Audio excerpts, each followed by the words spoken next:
இது வந்து Christian ethics தான். ஆனால் ஸோ அதுக்குள்ளே இன்னைக்கு போகாமல் ஒரு வசனங்களை நம்ம வாசிப்போம். பவுல் அப்போஸ்தலன் தீமோத்தேயுக்கு எழுதின 2ஆம் நிருபம் 1ஆம் வசனம் முதல் 7ஆம் வசனம் வாசிக்க. 2 தீமோத்தேயு 1ஆம் அதிகாரம் 2 தீமோத்தேயு 2ஆம் அதிகாரம் 1 முதல் 7 வரை வாசிக்க.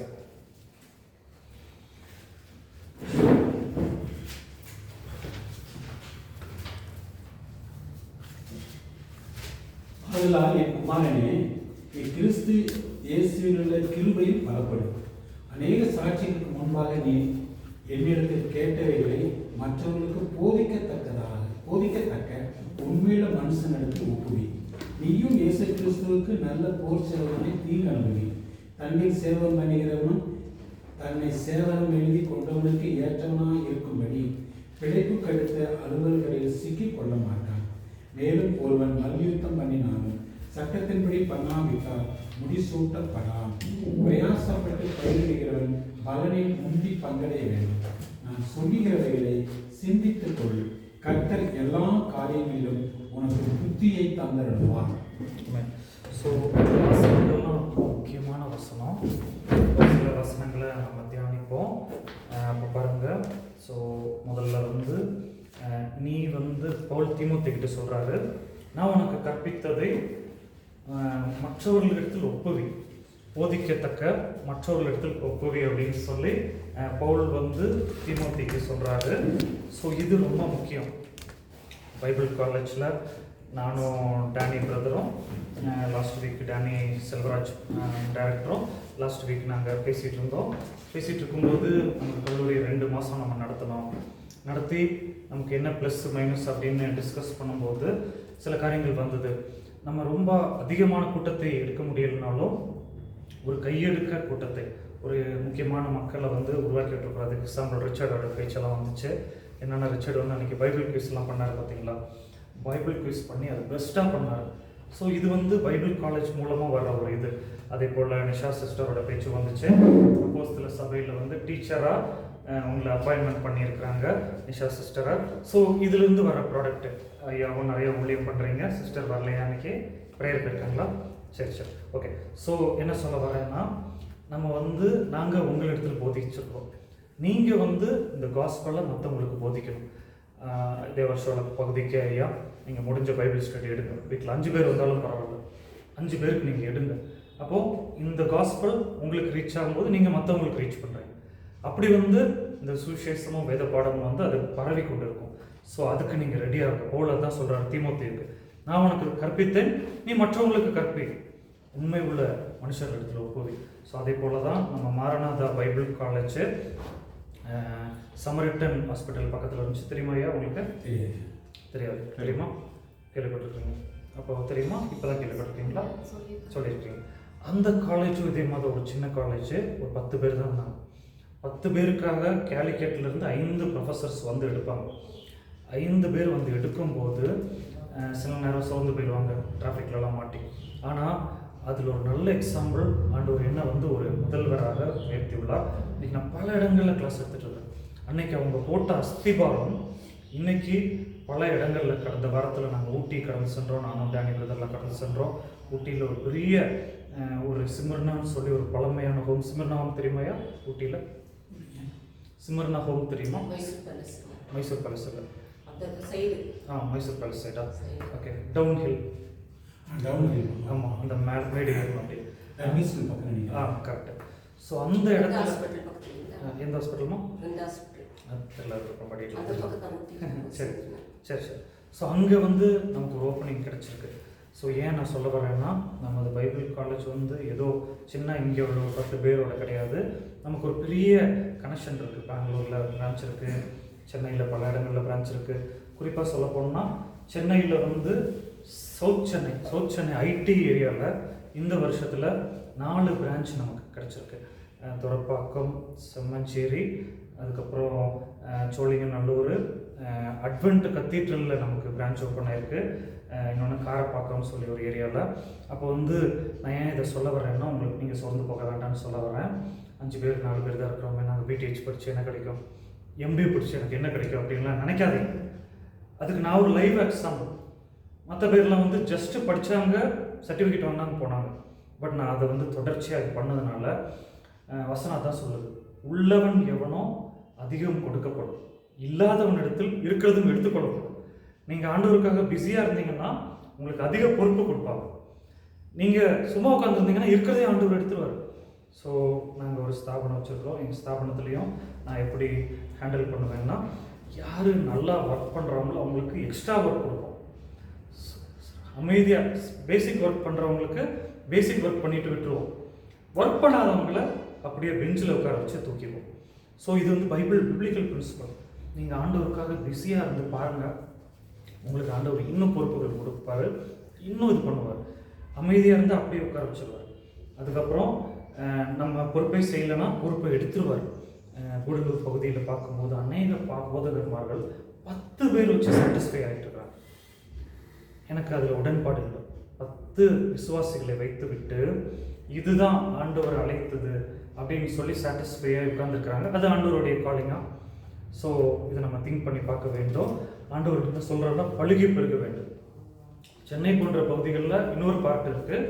சில சபைகள் வந்து நிரம்பி வழியுது. கிளை சபை உண்டாக்காமல் அப்படியே இருக்கிறாங்க. 1000 பேருக்கு மேலே வந்தால் போதகரால் பார்க்க முடியாது. ஒரு 1000 விசுவாசிகளை தான் கரெக்டாக பார்க்க முடியும். 1500, 2000, 3000 பேர் வந்தாலும் ஒரே போதகர் பார்த்து விசுவாசிங்க அங்கே திணறாங்க. இங்கே கூடலூரில் ஊழியக்காரங்க நிறையா இருக்கிறாங்க, விசுவாசிங்க இல்லை. அங்கே விசுவாசிங்க நிறையா இருக்கிறாங்க, ஊழியர்கள் இல்லை. ஸோ வித்தியாசமாக இருக்குது. அதையும் ஆண்டவர் வந்து ஏற்றுக்கொள்வதில்லை. என்னை பொறுத்தவரை ஒரு ஐடியல் சர்ச் என்பது ஒரு 100 பேர்லேருந்து ஸ்டார்ட் பண்ணி ஒரு 1000 பேர் வர கரெக்டாக இருக்கும்போது அது ஒரு கரெக்டான ஐடியல் சர்ச்சுன்னு சொல்லி நம்ம ஃபீல் பண்ணலாம். ஸோ அதுக்கு அதிகமாக போனாலும் கஷ்டம். 10 பேரை வச்சுக்கொண்டு கொட்டடிச்சுக்கிட்டு ஆண்டவர் இதை தான் சொன்னாருன்னு சொன்னால் அது ஆண்டவர் அப்படி சொல்ல கிடையாது. நம்ம புரிந்து கொள்ள வேண்டும். ஸோ பவுல் வந்து இது சொல்லியிருக்கிறார் தீமோத்தேயுக்கிட்ட, நீ மற்றவங்கக்கிட்ட ஒப்புவி அப்படின்னு சொல்லி. இரண்டாவது ஒரு காரியத்தை சொல்லியிருக்கிறார் பாருங்க பவுல் தீமோத்தேயுக்கிட்ட. நம்ம டிஸ்கஸ் பண்ணுவோம். பவுல் என்ன சொல்லியிருக்காரு, அந்த வாசிங்க 3வது வசனம் வாசிங்க.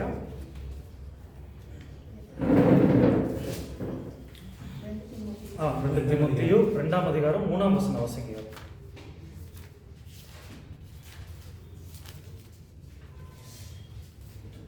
நீயும் கிறிஸ்துவுக்குள் நல்ல போர் சேவனாய் தீங்கு அனுபவி. அடுத்த வசனம் வாசிங்க.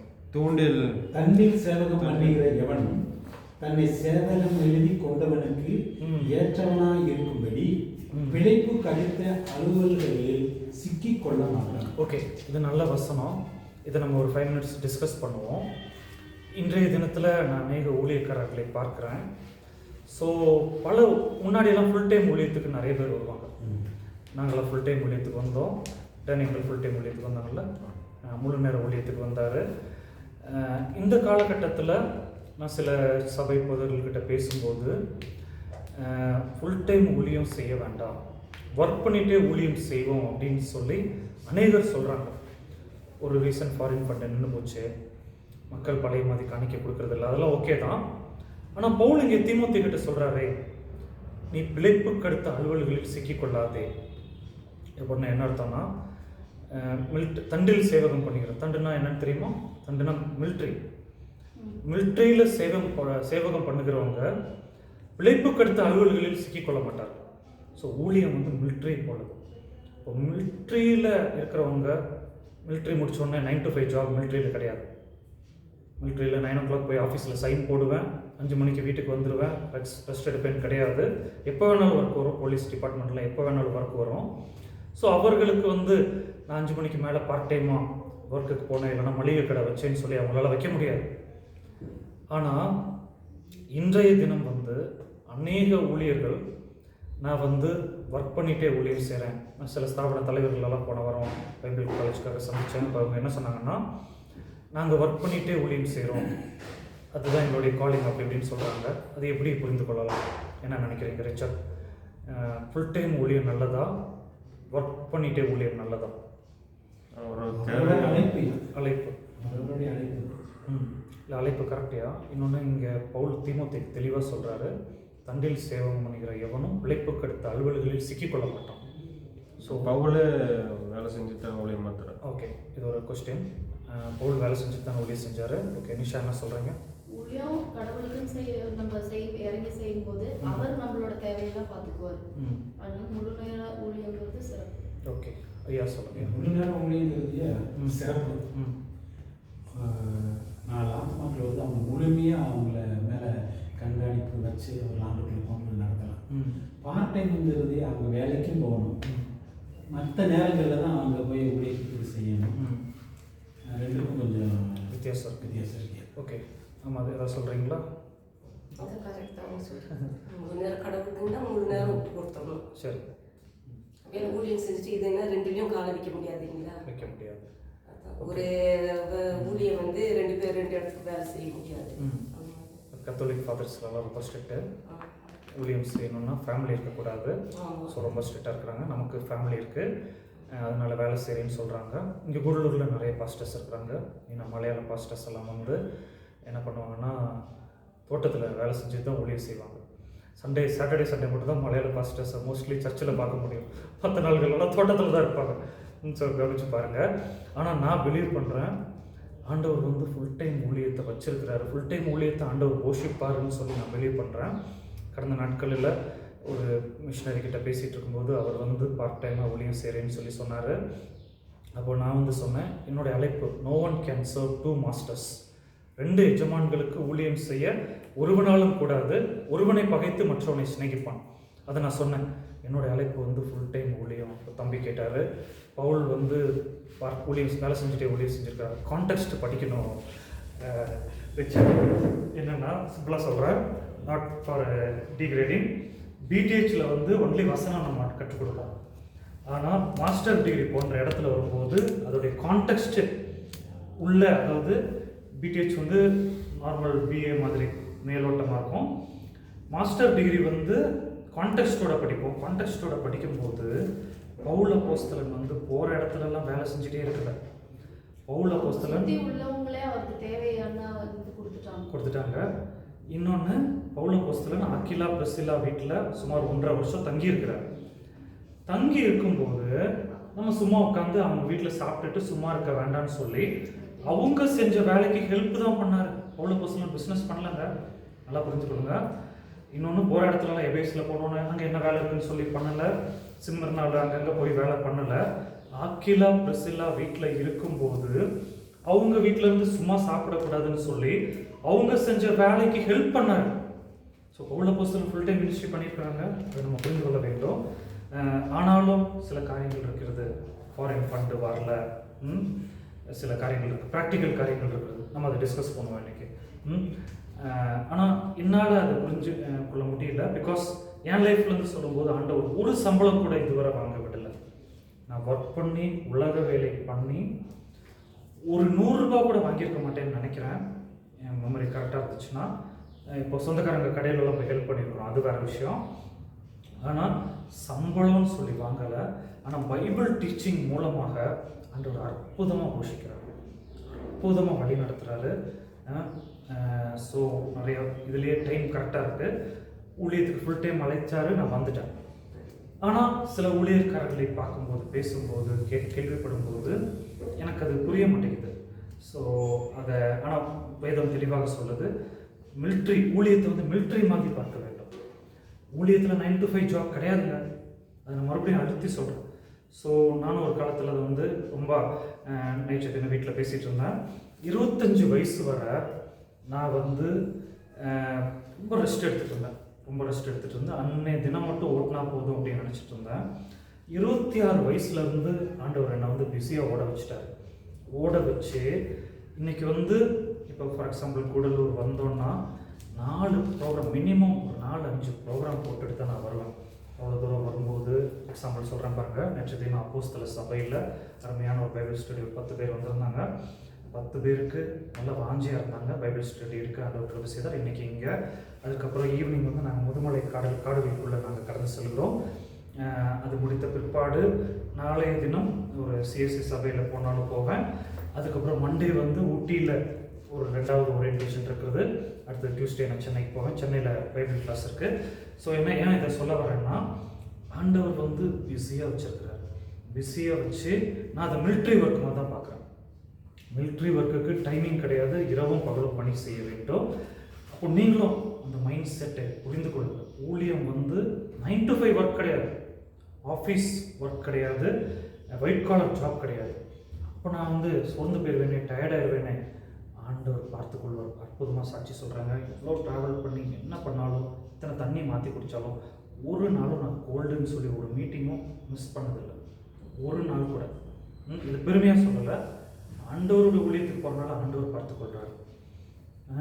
எனக்கு ஹாஸ்பிட்டல்ஸ்லாம் நான் போய் ரொம்ப நாள் ஆச்சு, ஹாஸ்பிட்டலில் பார்த்து ரொம்ப நாள் ஆகிவிட்டது. மறுபடியும் சொல்கிறேன், என்னை போஸ்ட் பண்ணுறதுக்காக சொல்லலை, ஆண்டவர் பார்த்து கொண்டு இருக்கிறார். ஸோ தண்டில் சேவகம் பண்ணுகிற எவ்வளோ என்ன பண்ணணும்னா விளைப்புக்கு அடுத்த அலுவல்களில் சிக்கிக்கொள்ளக்கூடாது. ஓகே, இப்போ இன்னொரு கேள்வி கேட்போம். இது எங்களுக்கு ஃபுல் டைம் காலை. ஐயா மதிய ஆட்கள், ஐயா என்ன ஒர்க் பண்ணீங்க நீங்கள்? ஸ்டோர் அக்கௌண்ட்ஸ் மேனேஜரா? இங்கே கூடலூர்லேவா? தேவசம் இந்த எஸ்டேட் மேனேஜர். சரி, ஓகே. ஸோ உங்கள் அழைப்பு, விசுவாசி அழைப்பு இருக்கும்போது நீங்கள் உங்களுக்கு கொடுக்கப்பட்ட பணியை உண்மை உத்தமாக செய்யும். 8 மணி நேரம் டீச்சர்ஸ் நகரன் ஐயா சொல்லுவார், அவர் வந்து பேங்க்கில் ஒர்க் பண்ணும்போது 8 மணி நேரம் வந்து பேங்க்கில் கரெக்டாக ஒர்க் பண்ணுவாராம். கரெக்டாக ஒர்க் பண்ணி பேங்க்கில் வந்து சுவிசேஷம் சொல்ல மாட்டாராம். பேங்க் முடிச்சுட்டு ஈவினிங் தான் சுவிசேஷம் போய் சொல்லுவாராம். ஸோ அதுவும் ஒரு பாட்டு.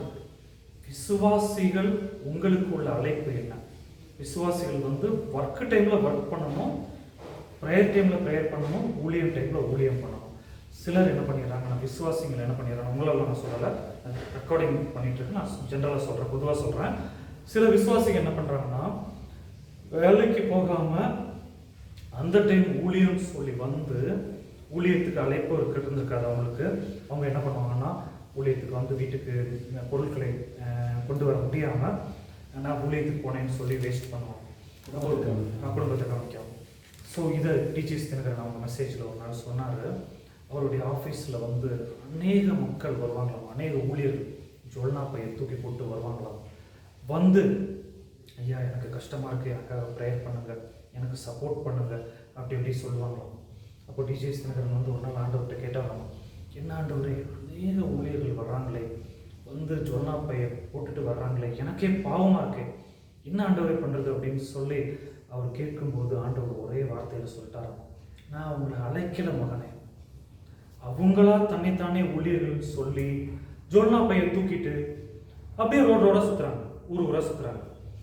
வேற வழி இல்லாமல் பாவம் பரிதாபம் பட்டு நான் பிச்சை போடுற மாதிரி காசு போட்டுருக்கிறேன், அவங்களுக்கு சாப்பாடு போட்டுருக்கிறேன். ஆனால் நான் அழைத்தேன்னா அவங்களை தெளிவாக நடத்துவேன், அவங்களை கையேந்த விட மாட்டேன். ஒருத்தர்கிட்ட போய் நீ காசு கொடுங்கன்னு கையேந்து விட மாட்டேன். ஸோ இதுதாங்க அழைப்பு. ஆனால் அவங்களுடைய கடமையை செய்ய வேண்டும். ஸோ இந்த தீமோத்தேயு நிருபத்தின் மூலமாக புரிந்து கொள்ளுங்க, உங்கள் அழைப்பை புரிந்து கொள்ளுங்க. விசேஷமாக வாலிபர்களாக ரிச்சர்ட் நீங்கள் இருக்கிறீங்க, வீடியோவில் அநேக வாலிபர்கள் இந்த மெசேஜை கேட்பீங்க. உங்கள் அழைப்பை தெளிவாக புரிந்து கொள்ளுங்க. விசுவாசி அழைப்புனா வேலை செஞ்சுட்டு ஓவர் டைம் ஊழியம் செய்யணும். 8 மணி நேரம் வேலை செஞ்சுட்டு ஈவினிங் ஓவர் டைம் ஊழியம் செய்யணும். அது தான் பைபிள் காலேஜில் ஆரம்பிச்சிருக்காங்க. ஊழியர் அழைப்பா, முழு நேர ஊழியர் அழைப்புனா உப்பு கொடுத்துருங்க. கடந்த வாரம் நானும் பிரதரும் பேசும்போது சொன்னோம், அந்த காலத்தில் முழு நேர ஊழியத்துக்கு வந்து கஷ்டப்பட்டு சாப்பாட்டு கஷ்டப்பட்ட அநேக ஊழியர்கள் வந்து அவங்க பிள்ளைகளெல்லாம் நல்லா படிக்க வச்சு அமெரிக்காக்கெல்லாம் அனுப்பி இன்னைக்கு நல்ல நிலைமையில் இருக்கிறாங்க. ஆனால் இந்த காலத்தில் ஊழியர்கள் வேலை செஞ்சு கொண்டே ஊழியம் செய்கிறாங்க. ஸோ பைபிள் ஸ்டடியில் நம்ம ஒரு தீர்மானம் எடுப்போம், எப்படின்னு சொல்லி தீர்மானம் எடுப்போம். விசேஷமாக நம்ம 3rd இயர் வந்திருக்கிறீங்க. 3rd இயர் வந்து ஒரு தீர்மானம் எடுக்கும் வருடம். ஸோ இந்த வருடத்தில் 4 பேர் 5 பேர்னாலும் பரவாயில்ல, ஸ்டடியாக வெளியே போங்க. இங்கேருந்து வெளியே போகும்போது கன்ஃபியூஸ் ஆகாமல் நம்ம போகணும். கன்ஃபியூஸ் ஆகாமல் போய் எனக்கு இந்த பாட்டு தான், என்னுடைய அழைப்பு வந்து இந்த ஏரியா தான், ஸோ ஆண்டவர் என்னை எங்கே அழைச்சிருக்கிறான்னு சொல்லி ஸ்டடியாக போகும்போது காட் உங்களுக்கு ஆசீர்வதிப்பார், வழிநடத்துவார். இப்போது ஜஸ்ட்டு நம்ம கொஞ்சம் டிஸ்கஸ் பண்ணலாம். 3rd இயரில் நீங்கள் எந்த அளவுக்கு தெளிவாக இருக்கிறீங்கன்னு சொல்லி கொஞ்சம் டிஸ்கஸ் பண்ணலாம். வீடியோ வந்து அவங்க சொல்லும்போது அவங்களுக்கு ஏற்ற மாதிரி மாற்றுங்க. முதல்ல நிஷா நீங்கள் சொல்லுங்கள், 2 வருஷம் முடிச்சிட்டிங்க Bible study. So 3rd year, so எந்த அளவுக்கு நீங்கள் உறுதியாக இருக்கிறீங்க? ஃபஸ்ட்டு மினிஸ்ட்ரி, பைபிள் வந்து ஓரளவுக்கு கான்டெக்ஸ்ட் படிச்சிட்டிங்களா?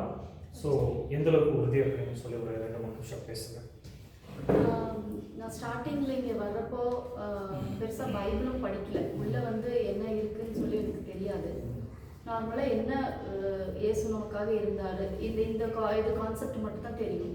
இங்கே வந்து இந்த புதிய உடன்படிக்கையை பற்றி அதோட கிளியராக எனக்கு வந்து புரிஞ்சுது. எதை வந்து பழசுல போட்டு நம்ம குழப்பிக்க கூடாது அப்படிங்கிறது புரிஞ்சுது. ப்ளஸ் வந்து இந்த பழைய ஏற்பாட்டில் வந்து ஸ்டார்டிங்லேருந்து இந்த மல்கியா வரைக்குமே எனக்கு எந்த ஸ்டோரிஸும் தெரியாது. ஆக்சுவலாக தேவராஜ் பாஸ்டர் எடுக்கிறாரு, நிறைய எடுத்திருக்கிறாரு.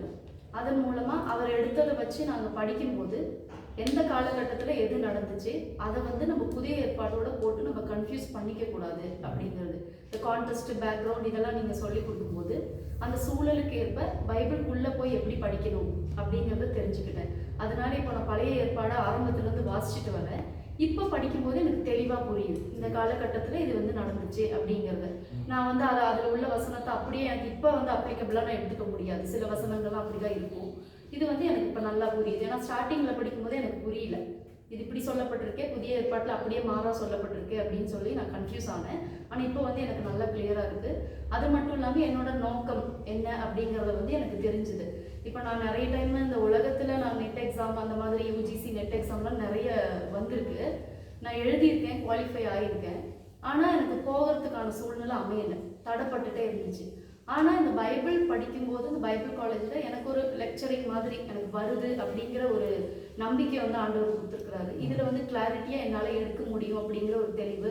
நான் எடுக்கும்போது இவ்வளோ நிறைய விஷயம் இருக்கா அப்படின்னு சொல்லி நிறைய பேர் தெரிஞ்சுக்கிட்டாங்க. அவங்களுக்கு அது பிரயோஜனமாக இருந்துச்சு.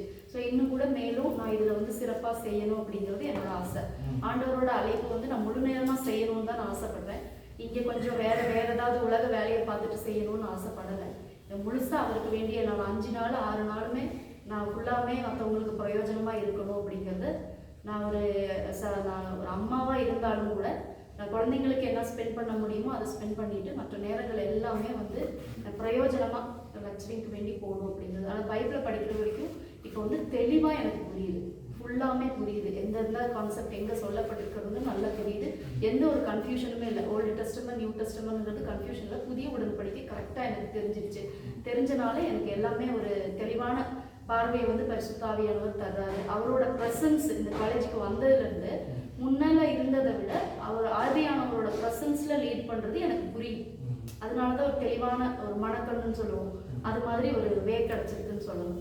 இந்த அளவுக்கு நான் தெரிஞ்சுக்கிட்டதுக்காக அவருக்கு நான் நன்றி செலுத்துறேன். ஓகே சிஸ்டர் சொன்னது போல் அந்த டிஃப்ரென்ஸ் தெரிஞ்சது. இன்னொன்று தேவராஜ் பாஸ்டர் கிளாஸ் மூலமாக ஓல்டு டெஸ்டமெண்ட் தெரிஞ்சது. தேவராஜ் பாஸ்டர் நல்ல டீச்சர் தான், ஆனால் இன்னும் கொஞ்சம் ஸ்லோவாக போவாங்க.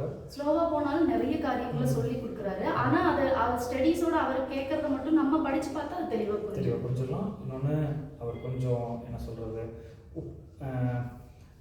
இடையில சைட் டிஷ் இல்லாமல் போவார் தான் சொல்லுவோம். ஒன்லி ஃபுட்டு மட்டும் கொடுக்குறாங்க வேதாகமம். இப்போ நான்லாம் வந்து இடையில சிரிக்க வச்சு சைட் டிஷ்ஷோடு கொடுக்குறதுனால ஈஸியாக டைம் போயிடுது. ஆனால் அவர்கிட்ட சரக்கு இருக்கு.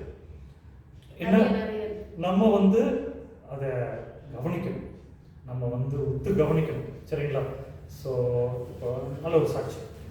நீங்கள் என்ன சொல்கிறது, நான்லாம் வந்து ஆரம்பத்தில் எனக்கு வந்து போரிங்காக இருந்தது அவர் கிளாஸ். ஆனால் வந்து போக போக அப்படி இல்லை, அவர்கிட்ட நிறைய விஷயம் இருக்குது. நம்ம தேவையான அளவு எடுத்துக்கணும், கேட்டோம்னா சொல்லிடுறாரு.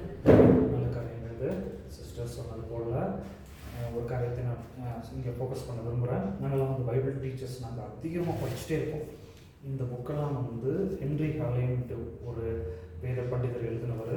அப்போ இந்த புக்குக்காக பைபிள் விளக்க ஒரு இங்கிலீஷில் இருக்குது. 50 வருஷம் அவர் ஸ்பெண்ட் பண்ணியிருக்காங்க அவருடைய லைஃப்பில்.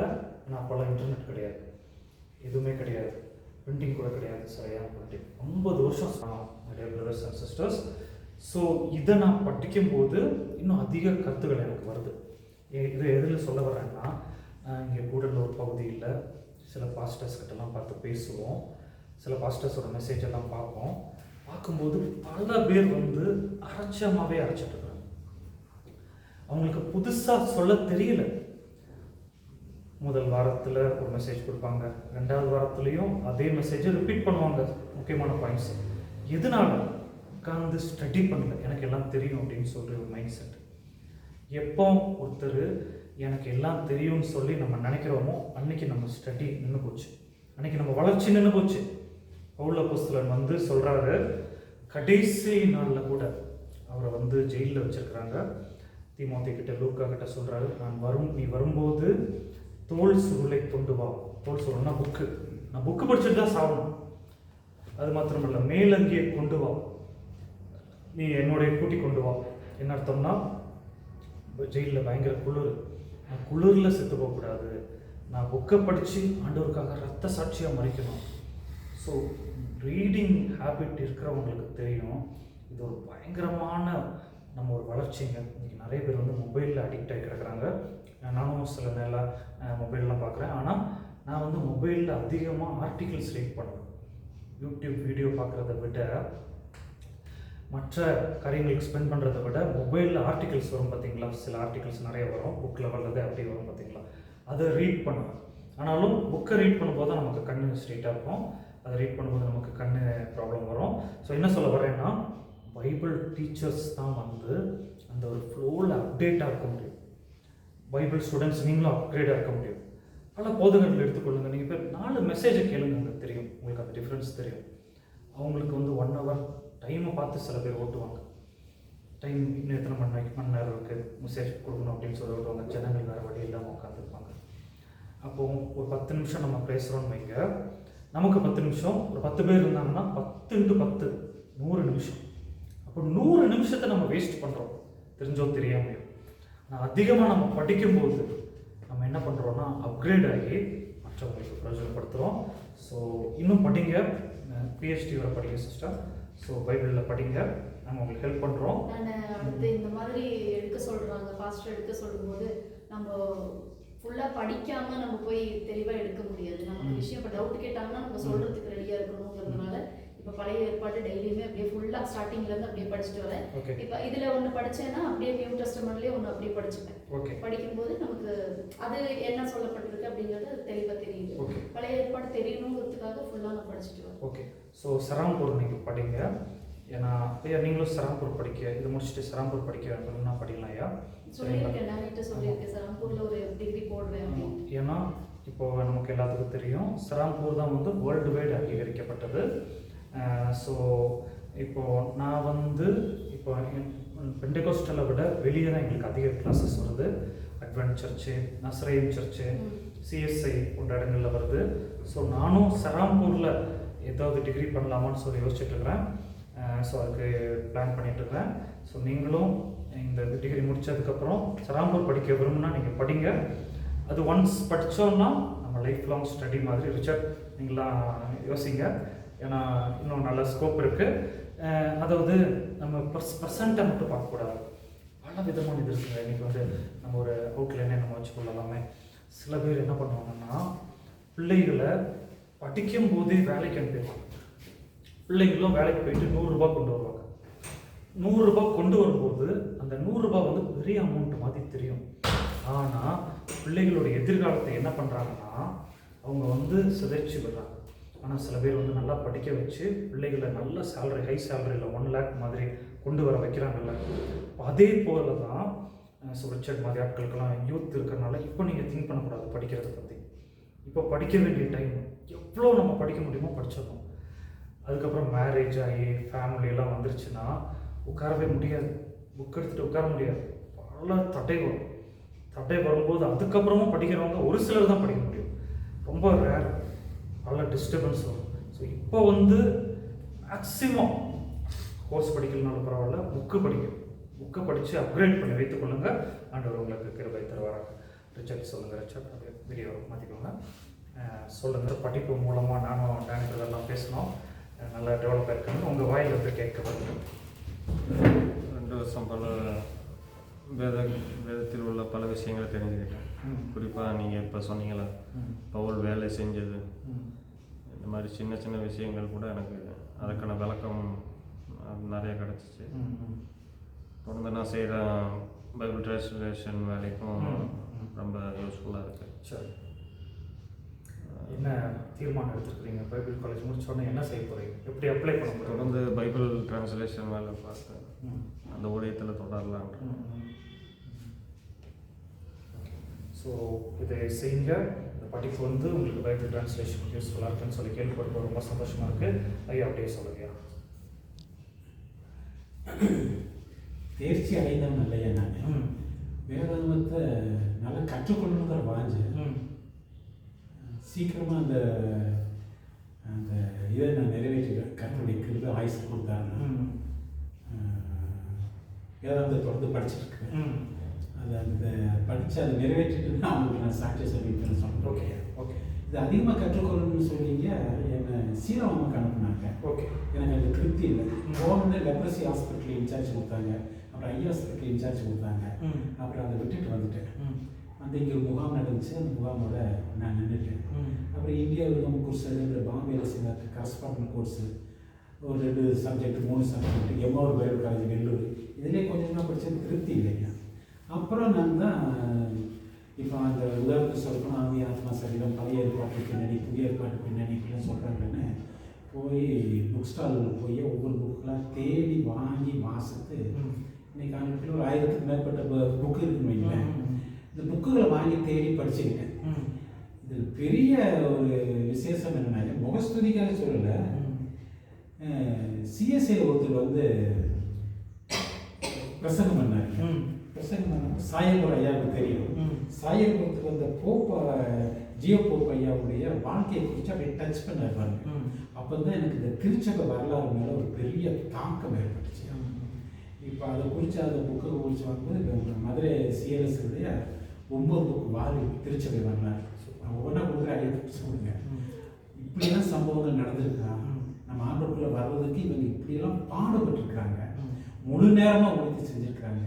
தன்னுடைய அந்தஸ்து எல்லாத்தையும் விட்டுட்டு சொத்து சுகம் குடும்பத்தை எல்லாத்தையும் விட்டுட்டு தான் பெற்றுக்கொண்ட அந்த ஆண்டவர் சொத்துல ஞானத்தை வந்து நமக்காக செலவிட்டதுனால நம்ம ஆண்டவர்களுடைய வழிநடத்தி வந்து முடித்து செஞ்சு மிகப்பெரிய சாதனைகள் 10 வருஷத்துல 5 வருஷத்துல மிகப்பெரிய சாதனைகள் யாரும் செய்யாத காரியங்களை செய்து முடிச்சுட்டு போயிருக்கிறாங்க. அப்படிங்கிற வரலாறைய நீங்கள் வந்து இந்த ஃபஸ்ட் டைம் வரும்போதே திருச்சபை டிஸ்ட்ரிக்டில் தான் சர்ச் டிஸ்ட்ரிக்டில் தான் வந்தேன். அது அதிகமாக படிக்க இப்போ எங்கே போனாலும் யாராவது திருச்சபை வரலாறுகளை குறித்து எழுதியிருக்கிறாங்க தேடி படித்து இந்த எலெக்ஷன் டைமு மற்றவங்க அஞ்ஞானிகள்கிட்ட போகும்போது நான் சொல்கிறதே சுவிசேஷத்தை அதிகமாக சொல்கிறது இல்லையா, அதிகமாக திருச்சபை வரலாறு சொல்லுவேன். எப்படி நம்ம இருந்தோம், எப்படி வச்சிருந்தாங்க, இன்னைக்கு நம்ம எப்படி இருக்கிறோம், இதுக்கு மூல காரணம் யாரு அப்படிங்கிற காரியங்கள் அவர்களோடு பகிர்ந்து கொள்ளும்போது அவங்க யோசிப்பாங்க. இதுக்கு எனக்கு தெரிஞ்ச ஒரு 90% பேருக்கு திருச்சபை வரலாறு இந்த ஊரில் நிறைய பேருக்கு தெரியுது. அதற்காக நான் பாக்கியசாலின்னு நினைக்கிறேன். அதனால ஒவ்வொருத்தரும் அறிந்து கொள்ள வேண்டிய பாடத்திட்டங்களில் ஒரு திட்டம் திருச்சபை வரலாறு. படிக்க படிக்க ஜியோ போப் ஐயா, காரநாக்ஸ் ஐயா, ரேனிஸ் ஐயா, இப்போ சமீபத்தில் ரேனிஸ் ஐயாவுடைய புக்கை வாங்கி போச்சு. இவங்கெல்லாம் வந்து செய்த ஊழியம் இன்னைக்கு நம்மளையும் நம்ம சந்ததிகளையும் உயர்ந்தது. அப்போ இதை நம்ம மற்றவங்கள்ட்ட போய் பேர் கிறிஸ்தவனாக இருக்கிறவங்க பிரஜாதிகாரம் இருக்குங்க, ரட்சிக்கப்படாத பேரளவு கிறிஸ்தவனாக இருக்கிறவங்க அந்த சபையார்கள்ட்ட அந்த உதாரணத்துக்கு வந்து சிஎஸ்சி எடுத்துக்கிறாங்க. அங்கே வராங்க போகிறாங்க காணி கொடுக்குற போயிடுறாங்க. அவங்க மத்தியில் போய் இந்த காரியத்தை நம்ம எடுத்து சொல்லும்போது கற்றுக்கொண்டதையும் படித்ததையும் கேட்டதையும் கொண்டு போய் அவங்களுக்கு சொல்லும்போது அவங்க அதை யோசிக்கிறாங்க, நிச்சயமாக யோசிப்பாங்க. அந்த அந்த காரியத்தில் தான் நான் உறுதியாக இருக்கிறேன். ஓகே. ஸோ ஐயா சொன்னது போல் ஸோ இது கேட்கும்போது சந்தோஷமாக இருக்குது. ஏன்னா வரலாறு தெரியலன்னா, ஹிஸ்ட்ரி தெரியலன்னா ஃப்யூச்சர் இல்லை, அதான் ஒரு பாயிண்ட்டு. ஸோ ஹிஸ்டரி தெரிஞ்சால் நம்ம சபை எப்படி வந்தது, எப்படி ஊழியர்கள் நம்ம சபையை ஆரம்பித்தாங்க, இப்போ எப்படி இருக்குது சபை அப்படின்னு தெரிஞ்சால் உண்மையாகவே ஒரு மாணவருக்கு ஒரு போதகருக்கு வந்து ஒரு வேதனையாக இருக்கும். ஏன்னா அந்த காலத்து ஊழியர்கள்லாம் வந்து இரவும் பகலும் அவங்க பார்க்கல. சிஎன் கையெல்லாம் பைபிள் டிரான்ஸ்லேட் பண்ணுறாருன்னா அவர் வந்து நைட்டு பண்ண மாட்டேன், பகலில் அவருடைய வேலைகளை பணிகளை செஞ்சுட்டு நைட்டு அந்த மங்கலான வெளிச்சத்தில் பண்ணும்போது தான் அவர் வந்து என்னாச்சுன்னா அவருடைய ஹெல்த்து வந்து டீக்ரேட் ஆச்சாங்க. ஸோ இதே மாதிரி போப்பு நம்ம கடைசியாக பைபிள் டிரான்ஸ்லேட் பண்ண ஹென்ரி பவர் ஐயா அவங்களுடைய சபையில் நாங்கள் அட்டன் பண்ணுறோம் ஜூலையில். ஸோ அங்கே பார்க்கும்போது அவரை வந்தாடி இருக்கிறாங்க, ட்ரான்ஸ்ஃபர் ஒரு வருஷம் இந்த சர்ச்சில் வச்சுருப்பாங்க, செட் ஆகி வந்த உடனே அடுத்த வருஷம் வச்சுப்பாங்க. இந்த பிரிண்டிங் எல்லாத்தையும் தூக்கிட்டு அடுத்த இடத்துக்கு எடுத்துகிட்டு போகணும். அந்த காலத்தில் வண்டி கூட கிடையாது, ஒரு பேப்பர் மிஸ் ஆனாலும் போச்சு, மொத்தமாக போயிடும். அது அவ்வளோ காரியங்கள் செஞ்சனால தாங்க தமிழ் பைபிள் நமக்கு கிடைச்சிருக்கு. ஆனால் இன்னைக்கு நம்ம டிரான்ஸ்லேட் அப்படி பண்ணுறோமோ, எந்தளவுக்கு நம்ம பண்ணுறோம், நம்ம திங்க் பண்ணி பார்க்கணும். நம்ம டிரான்ஸ்லேட் பண்ணுறோமா இல்லைனா மேலோட்டமாக நம்ம பண்ணுறோமா? டிரான்ஸ்லேட் பண்ணுறத நம்ம சரியாக பண்ணுறோமா இல்லைனா எப்படி பண்ணுறோம்னு சொல்லி நம்மை திங்க் பண்ணி பார்க்கணும். பையா சொன்னது போல் மிஷினரி வாழ்க்கை வரலாறு, சபை சரித்திரத்தெல்லாம் இன்னும் அதிகமாக படிக்கும்போது கிளியராக இருக்கும். நான் உங்களுக்கு கொடுக்குற ஒரு ஆலோசனை, சராம்பூர் முடிஞ்சால் 2 வருஷம் படிங்க. முடிஞ்சால் டைம் கிடச்சிச்சின்னா, அது வாய்ப்பு கிடச்சுன்னா படிங்க. நமக்கு ஊட்டியில் சென்டர் வருது, சராம்பூர் சென்டர். ஊட்டியில் நாங்கள் பில்டிங்லாம் கட்டணுன்ட்டு சொல்லி பெர்மிஷன் போட்டிருக்கிறோம். லேண்டு நமக்கு பைபிள் காலேஜுக்குன்னு கொடுத்துட்டாங்க, பெர்மிஷன் கொடுத்துட்டாங்க. இன்னும் ஃபைனல் பெர்மிஷனுக்காக வெயிட்டிங். ஸோ சராம்பூர் காலேஜ் வந்து கோயம்புத்தூரில் கூட இல்லை, நாங்கள் செக் பண்ணோம். கோயம்புத்தூர் ரீஜனில் கூட சராம்பூர் கிடையாது. ஸோ இங்கேருந்து நீங்கள் சராம்பூர் படிக்கணுன்னா மினிமம் மதுரை போகணும், இல்லைனா பெங்களூர் போகணும், இல்லைனா சென்னை, இல்லைனா கேரளா போன்ற பகுதிகளுக்கு போகணும். கேரளாவில் போனால் ரொம்ப கஷ்டமாக இருக்கும், ஏன்னா நம்மளை கொஞ்சம் வேறு மாதிரி ட்ரீட் பண்ணுவாங்க. ஸோ அந்த சென்டரை வந்து நாங்கள் ஊட்டியில் கொண்டு வந்துருக்கோம். ஸோ மாதத்துக்கு ஒரு நாள் தான் கிளாஸ் இருக்கும். இது வந்து நீங்கள் கண்டிப்பாக படிக்கணும்னு நான் சொல்லலை, பயன்படுத்திக்கொள்ளுங்க. 2 இயர்ஸ் வந்து டக்குன்னு ஓடிடும். ஸோ நீங்கள் பயன்படுத்தினீங்கன்னா உங்களுக்கு ஒரு டிகிரி கிடைக்கும், இன்னும் தெளிவாக நம்ம பார்க்க முடியும். அது ஆன்லைன் கிளாஸ் தான். ஊட்டியில் மந்த்லி ஒன்ஸ் மட்டும் டைரக்ட் செமினார்ஸ் இருக்கும், மீதி வந்து ஆன்லைன் தான். ஸோ அதை படிக்க விரும்புனா நீங்கள் எங்ககிட்ட தொடர்பு கொள்ளுங்கள். ஏன் நான் அதை சொல்கிறேன்னா, நான்லாம் படிக்கும்போது எனக்கு வந்து சராம்பூர் பிடிஹெச் அப்போ யூத் ஃபார் கிரைஸ்ட் வந்து சேர்த்து விட்ற ஃபீஸ் கட்டுறேன்னு சொல்லி சொன்னாங்க. ஆனால் நான் நினச்சேன், நம்ம ஊழியத்துக்கு தானே வந்திருக்கிறோம், ஊழியத்துக்கு போய் ஃபீஸ் கட்டி படிக்கணுமா, நம்ம ஃப்ரீயாக படிக்கணும்னு சொல்லி ஃப்ரீ பைபிள் காலேஜ் சேர்ந்துட்டேன். எனக்கு தெரியாது. இப்போ பைபிள் காலேஜ் நல்லா படித்தேன், சின்சியராக படித்தேன். படித்து வெளியே வரும்போது என்ன ஆயிடுச்சுன்னா, ஃப்ரீ பைபிள் காலேஜ் படித்து வெளியே வரும்போது மெயின்லைன் சர்ச்சுக்குள்ளே போய் டீச் பண்ண முடியல. அது ரொம்ப கஷ்டமாக போச்சு. ஒரு சின்ன சர்க்கிள்குள்ளே தான் டீச் பண்ண முடிஞ்சது. அதுக்கப்புறம் நான் வந்து HBI பைபிள் காலேஜில் அப்ளிகேஷன் போட்டு, அங்கே நல்ல ஃபீஸ், இன்ஜினியரிங் காலேஜை விட அதிகமான ஃபீஸு. ஸோ அங்கே போய் படித்தேன். படித்து வெளியே வரும்போது அப்படியே CSAக்குள்ளெல்லாம் போக முடியல. ஆனால் நம்ம மினிஸ்ட்ரி நல்லா பண்ணி நல்லா டீச்சிங் பண்ணனால சராம்பூர் காலேஜே சேர்ந்து வந்து நம்ம கூட டைப் வச்சுட்டாங்க. இப்போ நான் சராம்பூர் காலேஜுக்கு முதல்வராக மாறிட்டேன். ஆனால் என்னை மாதிரி எல்லாருக்கும் வாய்ப்பு கிடைக்காது. நீங்கள் நாளைக்கு பெரிய பெரிய ஸ்தாபனங்களில் தலைவராக இருக்கணும். ஏஜ் போயிடுச்சுன்னு நினைக்காதீங்க. நேற்று தினம் டேனி சொன்னாங்க, 88 வயசில் ஒரு பாட்டி வந்து 10th எழுதியிருக்காங்க கேரளாவில். ஸோ ஏஜ் இருக்குது. நம்ம பெரிய கல்லூரியில் இல்லைனா பெரிய ஆட்களுக்கு நம்ம தலைவராக இருக்கணும்.